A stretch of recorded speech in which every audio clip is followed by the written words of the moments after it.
What's up, everybody? Matt Gajewski here, back again with the Stochastic DFS channel. And today we're talking some college football DFS.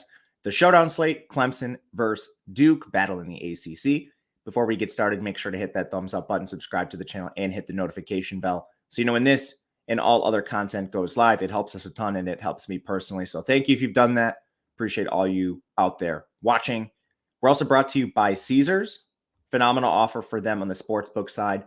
New users can bet $50 and you will get $250 automatically in the form of bonus bets.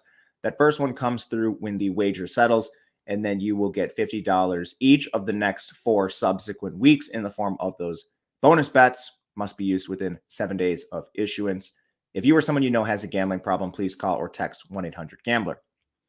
All right, guys, last game without the data sheet. So let's ride. Clemson, Duke. Clemson, 13-point favorite. Total in the game is 55. It's screaming under, down from 58 since it opened earlier this week.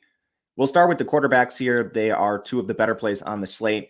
This is crazy, but when I price adjusted these quarterbacks projection-wise, they're almost dead even. The slightest, basically a hair edge towards Cade Klubnik. That largely comes because Clemson's favorite. I think you have some raw, untapped potential with Klubnik. We only saw him briefly last year, but he's the former 5-star. Can run a little bit. He did have 139 yards on 42 attempts.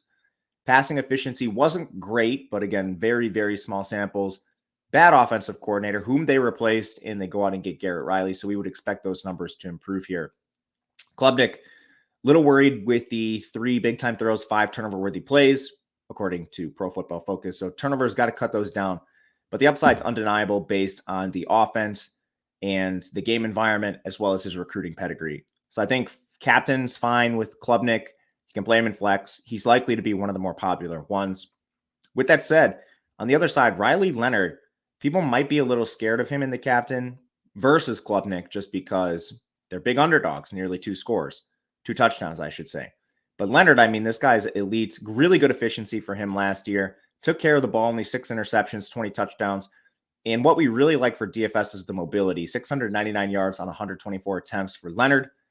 I think people will be a little scared to run 3-3 builds or maybe even 4-2s in favor of the Duke side. So I have a lot of interest in this for the larger tournaments, putting Leonard at captain, stacking him up. I see this being a pretty nice path to a contrarian lineup here. The only thing that I think might limit this is pricing. We'll get into some of the skill players for Duke, but price might just funnel you to 3 guys naturally or 4 naturally. But we'll see how the field treats this. I think people might be a little weary of the Duke side. Running back, we get to Will Shipley at 9,800. Phil Maffa's priced almost evenly, which surprised me, but Clemson did list them as co-starters. I think we do see Shipley lead a committee here. The guy was hyper efficient last year. Accounted for over 1,100 rushing yards, caught 37 balls, 237 receiving yards. Maffa's great himself, but this is about a 60-40 split, 65-35 split. Shipley will be in the lead, so he immediately projects as the better price-adjusted back here. Maffa, he comes in one of the, I guess, weakest price-adjusted backs, but there's still upside with Maffa. So for tournaments, he's a guy I think we should look at the price. The swaps from Shipley to him are pretty easy. And I guess if you play them both, those are going to be hyper-contrarian lineups because of pricing. They're both above 9K. In the captain spot, I do think Shipley is pretty popular here. Just 13-point favorite. Generally a team that will run the ball. So that leaves me a little bit weary of him in the captain, but ultimately still going to play it and just be cognizant of where else we go with Shipley. The Duke side, they use 3 backs, but they're all priced to play. We're talking about below 4K across the board. Jaquez Moore is the name that stands out to me the most, just the most efficient back out of this trio last year. 79 rushes, 508 rushing yards. He did catch 7 passes. I will say they do use Jordan Waters a little bit more in that pass catching role. He caught 16 balls last year. But I think when you look at lineup constructions, a lot of these builds are going to have both QBs, a Clemson running back, a Duke running back, and then probably a really cheap Duke receiver whom we'll talk about in a little bit.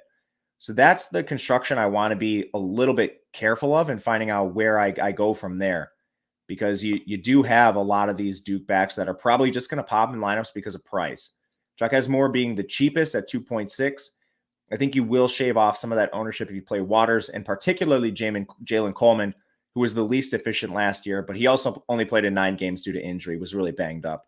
But overall, I expect all three backs to be used. In terms of ownership, I would expect them Moore to be the most, Waters to be the second, Coleman to be the third.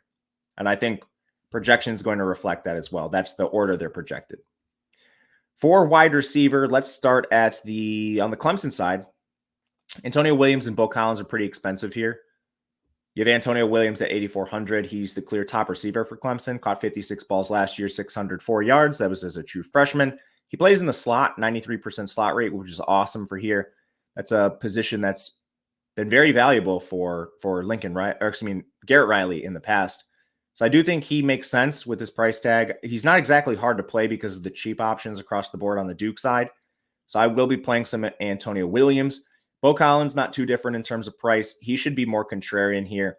He's just a player that's never quite lived up to his recruiting pedigree. But overall, Bo Collins coming in pretty cheap. No issues getting to him at 7,800. The swap between Antonio Williams and him is pretty fluid. It gets a little tricky from there. Adam Randall and Cole Turner were listed as co-starters. 6,600 for Randall, 5,600 for Turner. They come in as two of the worst price-adjusted plays on the board. That's just because in terms of pricing, there's not a big enough difference between Williams, Collins, and then the Randall-Turner side to really warrant one of these guys. The reason you play them is just ownership. They're going to be nearly unowned on a slate where Clemson does have a pretty good projected implied team total. Finally, from there, I think you could go down and play tight end Jake Brenningstool. He's 2K flat.